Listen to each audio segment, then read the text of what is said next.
Hoje, meu objetivo de fala é conversar com vocês sobre exercício físico em dupla tarefa no envelhecimento. E eu estruturei essa conversa para discutir alguns temas, especificamente a dupla tarefa no cotidiano do envelhecimento, as modificações associadas ao envelhecimento, o custo em dupla tarefa e o exercício físico em dupla tarefa. Eu não tenho nenhum conflito de interesse, além da paixão enorme pelo tema do envelhecimento. Acho que eu tenho que apontar para cá. Posso? Então, o que é a definição de dupla tarefa é muito intuitiva. É simplesmente a execução de duas tarefas simultaneamente. E aqui eu estou falando pensando em uma tarefa motora e cognitiva simultâneas. E, de fato, isso acontece o tempo todo na nossa vida, né? Aqui eu trouxe algumas fotos que eu mesma produzi, são meus pais.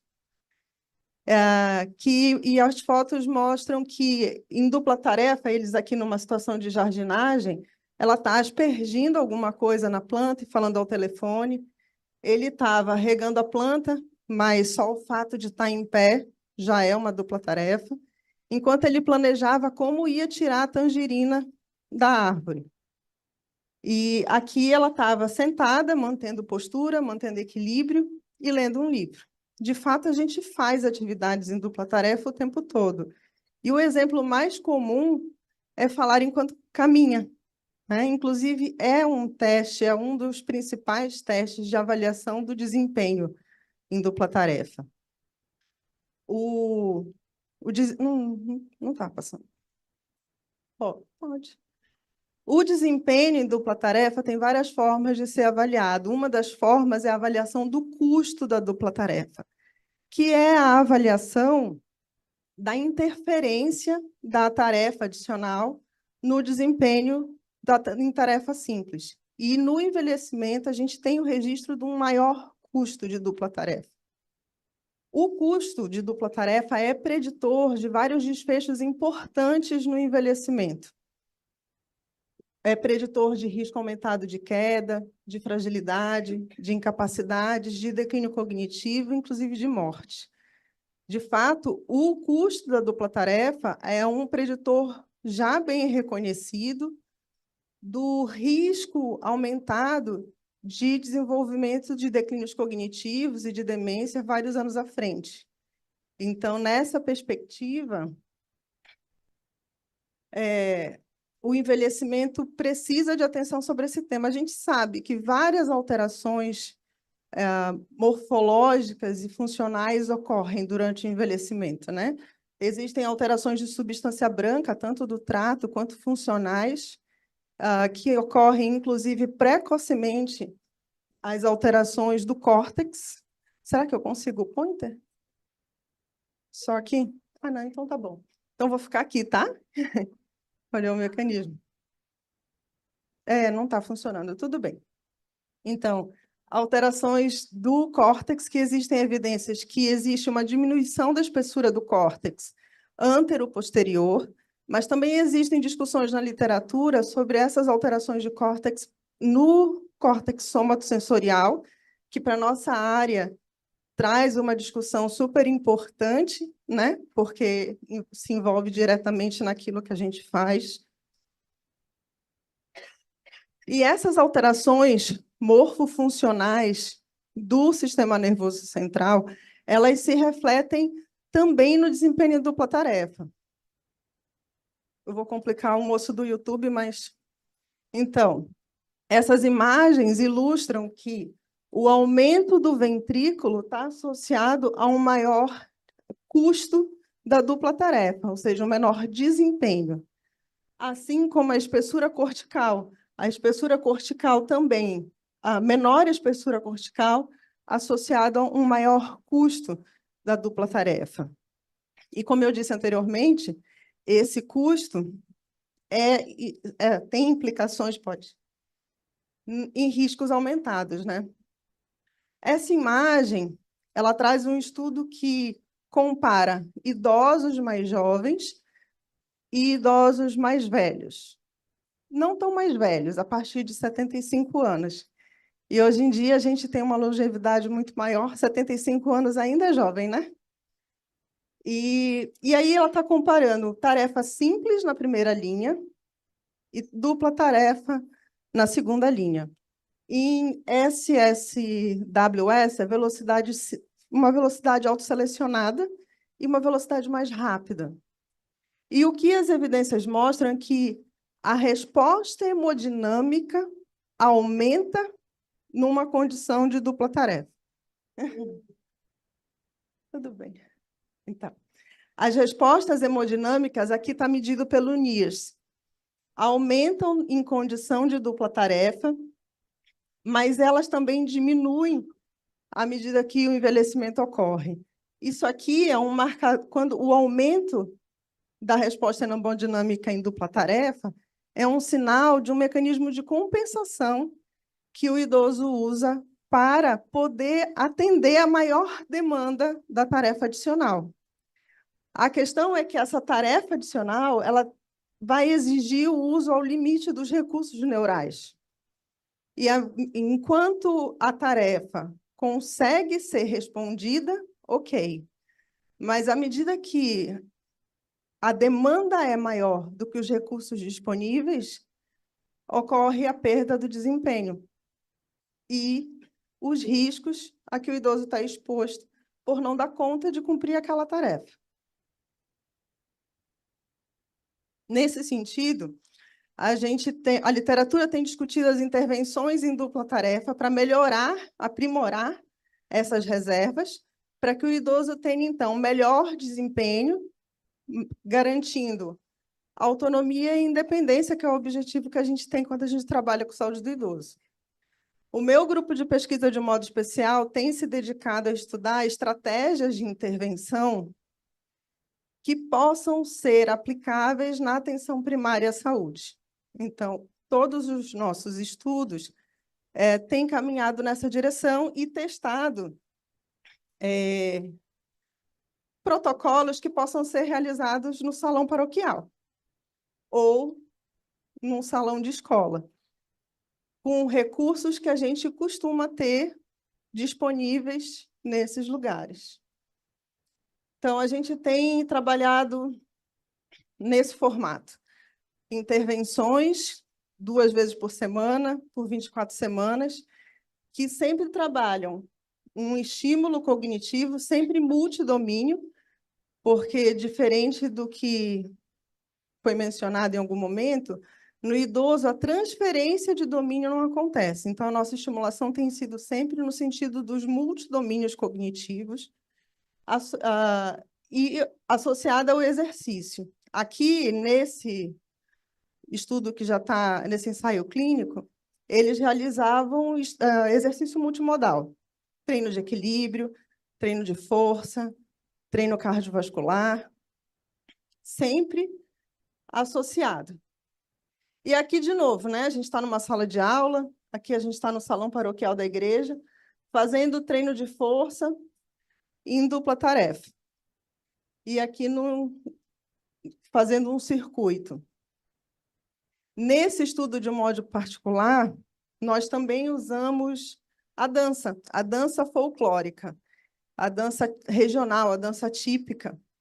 E a própria coreografia da dança era o estímulo cognitivo, até porque ela tinha que ser reapresentada na semana seguinte, né? E aqui um ponto importante desse estudo foi a valorização do prazer, da motivação interna, da escolha das músicas que aquele grupo gostava, porque a motivação é fundamental para a aderência, né, ao exercício, mas fazer as coisas com prazer, eu não medi isso, mas eu sempre digo que eu preciso fazer, porque o prazer associado é importante. Então, são atividades significativas para aqueles idosos, sempre em grupo, que é como a gente vai poder atender no Sistema Único de Saúde, né? Grupos conseguem viabilizar melhor.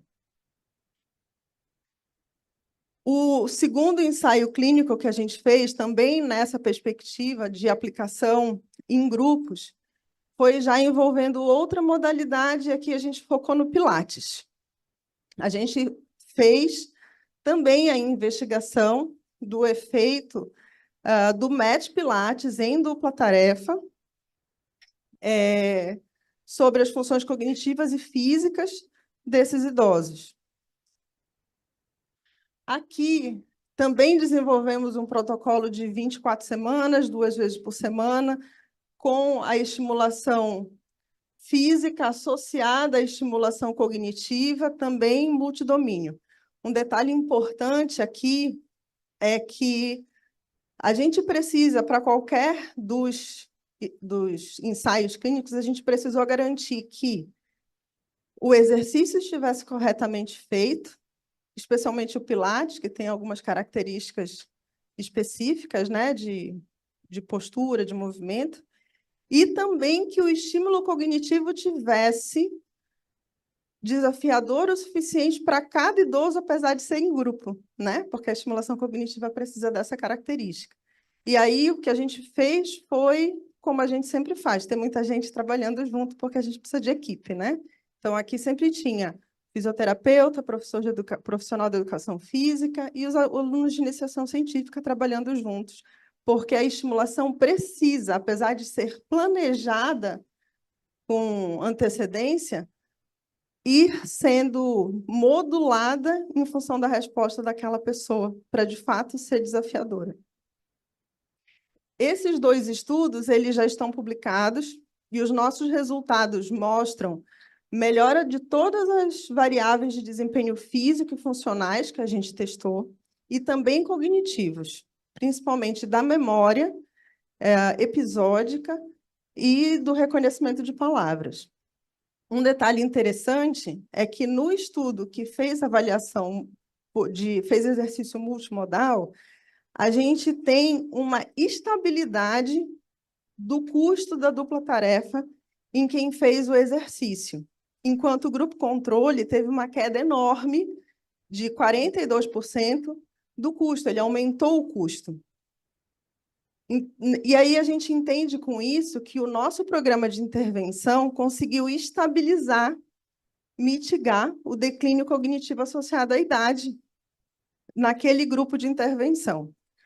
No grupo Pilates, a gente teve uma diminuição do custo dos idosos que fizeram o Pilates. Então, eles melhoraram o desempenho em dupla tarefa. Não foi objetivo comparar, mas é inevitável pensar nas dificuldades associadas com as demandas do Pilates enquanto técnica serem um pouco maiores do que do exercício multimodal. Mas essa pergunta está em aberto. Nossos estudos, esses 2 que eu apresentei agora, sempre foram com idosos saudáveis. Então, um critério de inclusão era não ter alteração cognitiva no mini-mental ou mesmo nas relatadas. Então, tudo foi pensando em prevenir ou alterar, diminuir o declínio cognitivo associado à idade. Essa meta-análise fez uma pergunta semelhante, mas para os casos de declínio cognitivo leve e de demência. E aí eles conseguiram encontrar que a dupla tarefa tem um efeito sobre a função executiva e sobre o custo de um modo mais importante do que outras estratégias, como as estratégias isoladas de treino, estimulação cognitiva isolada, etc. E aí, uma pergunta que está posta na literatura, não é minha, não estou inventando, é que se o custo da dupla tarefa é um marcador tão precoce do declínio cognitivo futuro, para ali a 10, 12 anos à frente, e do risco de desenvolver demências, então, o tratamento dos aspectos não cognitivos podem ajudar a prevenir ou tratar a doença de Alzheimer e demências relacionadas?